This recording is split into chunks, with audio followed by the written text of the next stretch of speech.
ओम शांति। 24/7/2024 के बाबा के मधुर महावाक्य। बाबा के मीठे बच्चे, बाप से होलसेल व्यापार करना सीखो। होलसेल व्यापार है मनमना भाव, अलग को याद करना और कराना, बाकी सब है रिटेल। बाप से होलसेल व्यापार करना सीखो। होलसेल व्यापार है मनमना भाव, अलग को याद करना और कराना, बाकी सब है रिटेल। प्रश्न, बाप अपने घर में किन बच्चों को वेलकम करेंगे? उत्तर, जो बच्चे अच्छी रीति बाप की मत पर चलते हैं और कोई को भी याद नहीं करते, दे साय दे के सभी संबंधों से बुद्धि युग तोड़ एक ही याद में रहते, ऐसे बच्चों को बाप अपने घर में रिसीव करेंगे। बाप अभी बच्चों को गुल माना फूल बनाते हैं, फिर फूल बच्चों को अपने घर में वेलकम करते हैं। ओम शांति। बच्चों को अपने बाप और शांतिधाम सुखधाम की याद में बैठना है। आत्मा को बाप को ही याद करना है, इस दुखधाम को भूल जाना है। बाप और बच्चों का यह मीठा संबंध, इतना मीठा संबंध और कोई बाप का होता ही नहीं। संबंध एक होता है, बाप से, फिर टीचर और गुरु से होता है। अभी यहाँ ये तीनों एक ही है, ये भी बुद्धि में याद रहे। खुशी की बात है ना, एक ही बाप मिला हुआ है जो बहुत सहज रास्ता बताते हैं। बाप को शांतिधाम और सुखधाम को याद करो, इस दुखधाम को भूल जाओ। घूमो फिरो लेकिन बुद्धि में यही याद रहे, यहाँ तो कोई भी गोरख धंधा आदि नहीं है। घर में बैठे बाप से 3 अक्षर याद करने को कहते हैं। वास्तव में एक अक्षर है, बाप को याद करो। बाप को याद करने से सुखधाम और शांतिधाम दोनों वर्षा याद आ जाते हैं। देने वाला तो बाप ही है, याद करने से खुशी का पारा चढ़ेगा। तुम बच्चों की खुशी तो नामी ग्रामी है। बच्चों की बुद्धि में है बाबा हमको घर में फिर वेलकम करेंगे, रिसीव करेंगे, परंतु उनको जो अच्छी रीति बाप की मत पर चलेंगे और कोई को याद नहीं करेंगे। दे सारे दे के सब संबंधों से बुद्धि युग तोड़ माँ में कम याद करना है। भक्ति मार्ग में तुमने बहुत सेवा की, परंतु जाने का रास्ता मिलता ही नहीं है। अभी बाप कितना सहज रास्ता बताते हैं, सिर्फ ये याद करो, बाप बाप भी है, शिक्षक भी है, सृष्टि के आदि मध्यंत का ज्ञान सुनाते हैं जो और कोई समझा ना सके। बाप कहते अब घर चलना है, फिर पहले पहले सतयुग में आएंगे, इस शीशी दुनिया से अब जाना है। भले यहाँ बैठे हैं परंतु यहाँ से अब गए कि गए। बाप भी खुश होते हैं।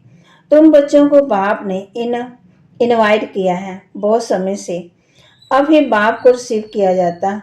बाप कहते हैं मैं तुमको गुलगुल बनाकर फिर शांति धाम में रिसीव करूंगा, फिर तुम नंबरवार चले जाएंगे। कितना सहज है, ऐसे बाप को भूलना नहीं है। बात तो बहुत सीधी और मीठी है, एक बात अलग को याद करो। बल डिटेल में समझाते हैं, फिर पिछाड़ी में कहते हैं अलग को याद करो, दूसरा ना कोई। तुम जन्म जन्मांतर के आशिक एक माशूक के हो। तुम गाते आए हो ना, बाबा आप आएंगे तो हम आपके ही बनेंगे, और वह आए हैं तो एक का ही बनना चाहिए। निश्चय बुद्धि विजयंती, विजय पाएंगे रावण पर, फिर आना है राम राज्य में। कलप कलप तुम रावण पर विजय पाते हो, ब्राह्मण बने और विजय पाई रावण पर। राम राज्य पर तुम्हारा हक है। बाप को पहचानना और राम राज्य पर हक हुआ, बाकी पुरुषार्थ करना है ऊंच पदवी पाने के लिए। विजय माला में आना है, बड़ी विजय माला है। राजा बनेंगे तो सब कुछ मिलेगा, दास दासियां सब नंबरवार बनते। सब एक जैसे नहीं होते हैं, कोई तो बहुत नजदीक रहते, जो राजा रानी खाते, जो कुछ भंडारे में बनता वह सब दास दासियों को मिलता, जिसको 36 प्रकार का भोजन कहा जाता। पद्मपति भी राजाओं को कहा जाता, प्रजा को पद्मपति नहीं कहेंगे।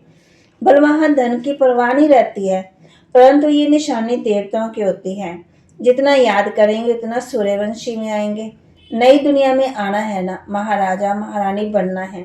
बाप नॉलेज देते हैं नर से नारायण बनने की, जिसको राजयोग कहा जाता है। बाकी भक्ति मार्ग के शास्त्र भी सबसे जास्ती तुमने पढ़े, सबसे जास्ती भक्ति तुम बच्चों ने की।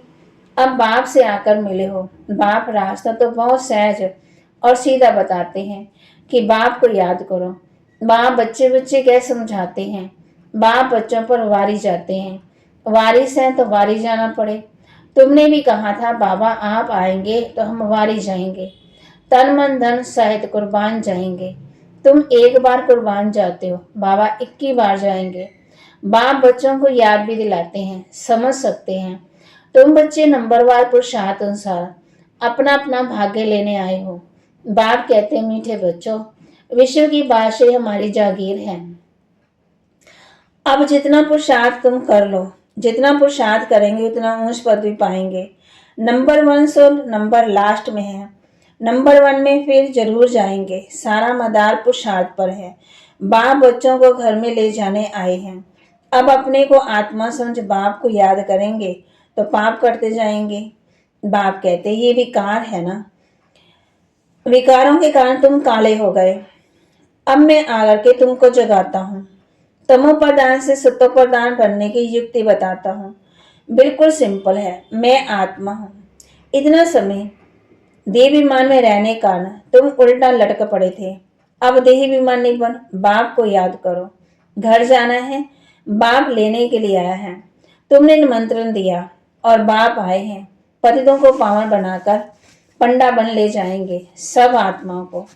आत्मा को ही यात्रा का आत्मा को यात्रा पर जाना है। तुम हो पांडव संप्रदाय। पांडवों का राज्य नहीं था, कौरवों का राज्य था। यहाँ तो अब भी राजाई तो खत्म हो गई। अभी भारत का कितना बुरा हाल हो गया है। तुम पूज्य विश्व के मालिक थे, अब पुजारी बने हो। तो विश्व का मालिक कोई भी नहीं है। विश्व के मालिक सिर्फ देवी देवता ही बनते हैं।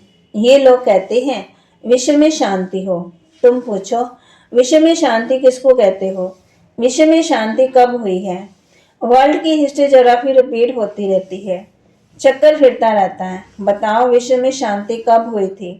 तुम कौन सी शांति चाहते हो? कोई बता नहीं सकेंगे। बात समझाते हैं विश्व में शांति तो स्वर्ग में थी, जिसको पैराडाइज कहते हैं। क्रिश्चियन लोग कहते हैं बरोबर क्राइस्ट ने 3000 वर्ष पहले पैराडाइज था। उन्हों की ना पार्श्व बुद्धि बनती ना पत्थर बुद्धि बनती। भारतवर्षी पार्श्व बुद्धि और पत्थर बुद्धि बनते। न्यू वर्ल्ड को हेवन कहा जाता, पुरानी को तो हेवन नहीं कहेंगे। बच्चों को बाप ने हेल और हेवन का राज समझाया है। बाप कहते हैं ये सब है रिटेल। होल सेल में तो सिर्फ एक ही अक्षर कहते हैं, माँ में कम याद करो। बाहर से ही वर्षा बेहद का मिलता है। ये भी पुरानी बात है। 5000 वर्ष पहले भारत में स्वर्ग था। बाप बच्चों को सच्ची सच्ची कहानी बताते हैं। सत्यनारायण की कथा, तीजरी की कथा, अमर कथा मशहूर है। तुमको भी तीसरा नेत्र ज्ञान का मिलता है। उसको ही तीसरी की कथा कहा जाता, वह तो भक्ति की पुस्तक बना दी। अब तुम बच्चों को सब बातें अच्छी तरह समझाई जाती हैं। बा कहते इतना ज्ञान सुनाते जो सागर को सहाय बनाओ तो भी अंत ना आए। ये हुआ रिटेल। होलसेल में सिर्फ कहते हैं मन मना भाव। अक्षर ही एक है, उसका अर्थ भी तुम समझते हो और कोई बता ना सके। बाप ने कोई संस्कृत में ज्ञान नहीं दिया है। वह तो जैसे राजा है, वह अपनी भाषा चलाते हैं। अपनी भाषा तो एक हिंदी ही होगी, फिर संस्कृत में क्यों सीखनी चाहिए? कितना पैसा खर्च करते हैं। तुम्हारे पास कोई भी आए तो उनको बोलो बाप कहती हैं मुझे याद करो, तो शांतिधाम सुखधाम का वर्षा मिलेगा। ये समझना हो तो बैठकर समझो, बाकी हमारे पास और कोई बात ही नहीं है। बाप अलग ही समझाते हैं, अलग से वर्षा मिलता है। बाप को याद करो तो पाप नाश हो, फिर पवित्र वन शांति धाम में चले जाएंगे। कहते भी है शांति देवा, बाप ही शांति के सागर हैं, तो उनको ही याद करते हैं। बाप जो स्वर्ग स्थापन करते हैं वह तो यहाँ ही होता है। सूक्ष्म वद में कुछ भी नहीं है। ये तो शास्त्रकार की बातें हैं। ऐसा फरिश्ता बनना है, बनना ही यहाँ है। फरिश्ता बनकर फिर घर चले जाएंगे।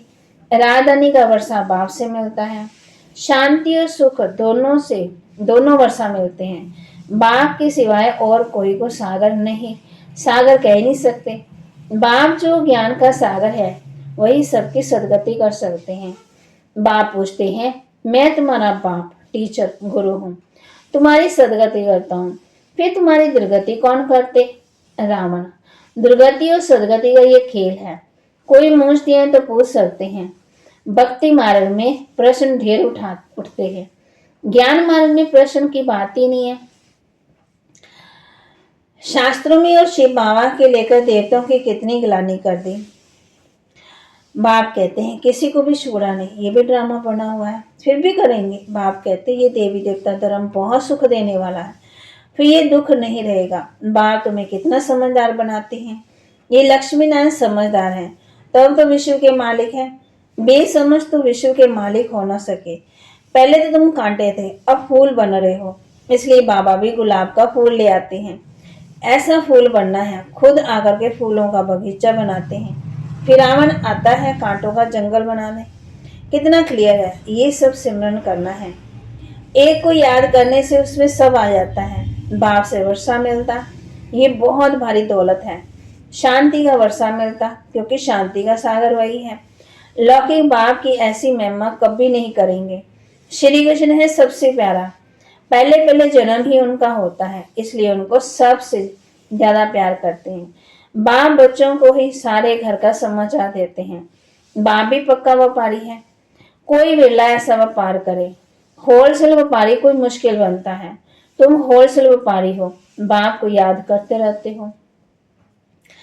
कई रिटेल में सौदा कर फिर भूल भी जाते हैं। बाप कहते हैं निरंतर याद करते रहो, वर्षा मिल गया फिर याद करने की दरकार नहीं रहेगी।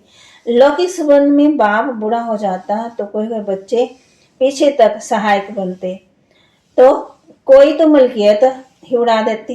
बाबा सब बातों का अनुभवी है, तब तो बाप ने भी इनको अपना रथ बनाया। गरीबी का, शाहूकार का, शाहूकारी का सब में अनुभव है। ड्रामा सा ये एक ही रथ है, ये कभी बदल नहीं सकता है। ड्रामा बना हुआ है, इसमें कभी चेंज नहीं हो सकता। सब बातें होलसेल और रिटेल में समझाकर फिर अंत में कह देते मन मना भव। बाबा डिटेल में समझाते, थोड़े में समझाते, सार में समझाते, है ना। फिर कहते मनमना भाव, मध्यजित भाव। मनमना भाव में सब आ जाता, ये बहुत भारी खजाना है, उनसे झोली भरते। अविनाशी ज्ञान रत्न 1-1 लाख रुपए का है, तुम पद्मा पदम भाग्यशाली बनते हो। बाप तो खुशी ना खुशी दोनों से न्यारा है। साक्षी और ड्रामा को देख रहे हैं, तुम पाठ बजाते हो, मैं पाठ बजाते भी साक्षी हूँ। जन्म मरण में नहीं आता हूँ, और तो कोई इनसे छूट नहीं सकता, मोक्ष मिल ना सके। ये अनादि बना बनाया ड्रामा है, ये भी वंडरफुल है। छोटी सी आत्मा में सारा पाठ भरा हुआ है। ये अविनाशी ड्रामा कभी भी विनाश को नहीं पाता है। अच्छा, मीठे मीठे सिकलदे बच्चों प्रति माता पिता बाप दादा का दिल व जान सिकवा प्रेम से सर्विसेबल बच्चों को नंबरवार प्रसाद अनुसार याद प्यार और गुड मॉर्निंग। रूहानी बाप के रूहानी बच्चों को नमस्ते। रूहानी बच्चों की रूहानी बाप दादा को दिल व जान सिकवा प्रेम से नमस्ते। धारणा के लिए मुख्य सार, जैसे बाप बच्चों पर वारी जाते हैं, ऐसे तन मन धन शायद एक बार बाप पर पूरा कुर्बान जाकर 21 जन्मों का वर्षा लेना है। जैसे बाप बच्चों पर वारी जाते हैं, ऐसे तन मन धन शायद एक बार बाप पर पूरा कुर्बान जाकर 21 जन्मों का वर्षा लेना है। बाप जो विनाशी अनमोल खजाना देते हैं, उससे अपनी झोली सदा भरपूर रखनी है। सदा इसी खुशी व नशे में रहना है कि हम पद्मा पदम भाग्यशाली हैं। बाप जो विनाशी अनमोल खजाना देते हैं, उससे अपनी झोली सदा भरपूर रखनी है। सदा इसी खुशी व नशे में रहना है कि हम पद्मा पदम भाग्यशाली हैं। वरदान, ब्राह्मण जीवन की प्रॉपर्टी और पर्सनैलिटी का अनुभव करने वाले और कराने वाले विशेष आत्मा भव। ब्राह्मण जिनके जीवन के प्रॉपर्टी और पर्सनैलिटी का अनुभव करने और कराने वाले विशेष आत्मा भव। बाप दादा सभी ब्राह्मण बच्चों को स्मृति दिलाते हैं कि ब्राह्मण बने, ओह भाग्य। लेकिन ब्राह्मण जीवन का वर्षा प्रॉपर्टी है संतुष्टता, और ब्राह्मण जीवन की पर्सनैलिटी है प्रसन्नता। इस अनुभव से कभी वंचित नहीं रहना। अधिकारी हो, जब दाता वरदाता खुले दिल से प्राप्तियों का खजाना दे रहे हैं तो उसे अनुभव में लाओ और औरों को भी अनुभवी बनाओ, तब कहेंगे विशेष आत्मा। विशेष आत्मा कैसे बनेंगे? जब अनुभव में लाएंगे, औरों को अनुभव बनाएंगे, तब कहेंगे विशेष आत्मा। स्लोगन: लास्ट समय का सोचने की बजाय लास्ट स्थिति का सोचो। लास्ट समय का सोचने की बजाय लास्ट स्थिति का सोचो। बाबा बच्चों कहते हैं कि ये नहीं सोचो कि लास्ट समय कैसा हो गया, कैसा होगा, उस समय क्या होगा। तो बाबा कहते हैं अपनी स्थिति का सोचो कि लास्ट समय हमारी स्थिति कैसी होगी। स्थिति को मजबूत करो। जब हमारी स्थिति मजबूत होगी तो लास्ट समय भी अच्छे होगा। बाबा कहते अंत मति सो गति होगी, फिर मुरझाएंगे नहीं, फिर अविनाशी खजानों से सदा भरपूर रहेंगे। जैसे बाप बच्चों पर वारी जाती, बाबा कहते इसी खुशी व नशे में रहना है कि हम पद्मा पदम भाग्यशाली हैं। बाबा के महावाक्य को लाइक करें, शेयर करें, सब्सक्राइब करें और अपने जीवन में धारण करें। आज कौन सी बात धारण करनी है कि मैं पाठ बजाते भी साक्षी हूँ। मैं कौन, जैसे बाबा कहते हैं कि मैं पाठ बजाता हूँ साक्षी हूँ, तो नहीं, साक्षी स्थिति का अभ्यास करना है। ये भी सोचना है कि ये अनादि बना बनाया ड्रामा है, इसमें किसी को मोक्ष नहीं मिल सकता। और बाबा कहते यहाँ तुमको तीनों ही एक ही मिलते हैं, बाप, टीचर और सतगुरु, जो बहुत सहज रास्ता बताते हैं। ओम शांति।